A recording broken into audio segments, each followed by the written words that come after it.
গতকালকে যে স্লোগান দিয়েছিলেন এটা কি আপনাদের কোনো মন্ত্র, না ওনায় আপনাদের কোনো নবী ছিল, বা আপনাদের ধর্মীয় কোনো অনুসারী, বা আপনাদের কোনো খাদেম, বা কোনো পীর, কোনো আল্লাহর ওলি?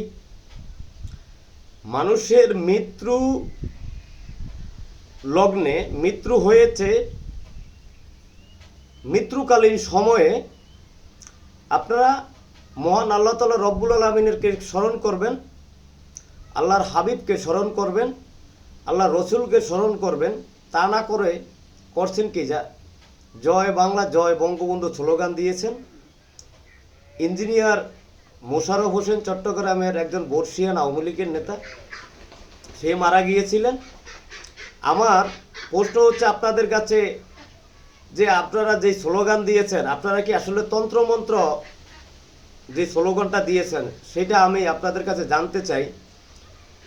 শুনেন, এই যে ধানের ছড়াটা দেখেন না, এটার জন্য 17-18 বছর যুদ্ধ করেছি, কিন্তু আমরা অতটা অমানবিক না, অতটা জানোয়ার না যে আমরা আপনাদের জানাজায় বা ওই ওই ব্যক্তির জানাজা হতে দিব না, বা জানাজায় হইলে বা জানাজায় গেলে আওয়ামী লীগের যারা আছেন তারা যদি জানাজায় যান, আরে ওখানের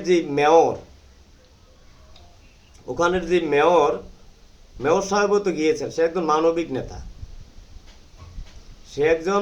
নেতা, ডাক্তার শাহাদাত হোসেন, সে একজন মানবিক নেতা, সে গিয়েছে। আমাদের অনেক বিএনপি নেতাকর্মীরা গিয়েছেন। কিন্তু একটা কথা, আপনাদের আমলে, আওয়ামী লীগের আমলে আমার আপন ফুফাতো ভাই চরপেশর উপজেলা ছাত্রদলের সাবেক সভাপতি মরহুম আব্দুর রাজ্জাক রাজাকে নির্মমভাবে চেয়ারম্যান বাজার হত্যা করা হয়েছিল।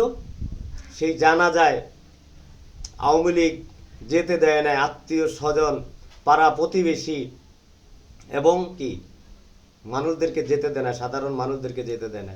তা আমার এই প্রশ্নটা আপনাদের কাছে, আপনারা যে কালকে যে মন্ত্র পড়লেন, এই মন্ত্রটা কি আওয়ামী লীগের কোনো বুজুর্গ বা পীরদের কোনো মন্ত্র?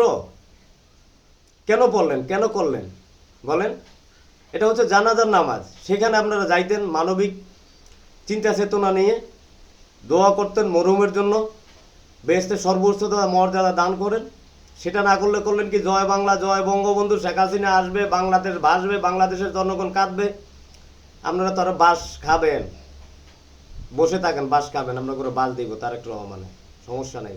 বাস খাওয়ার জন্যই তো এগুলো করতেছেন, করেন, সমস্যা নেই।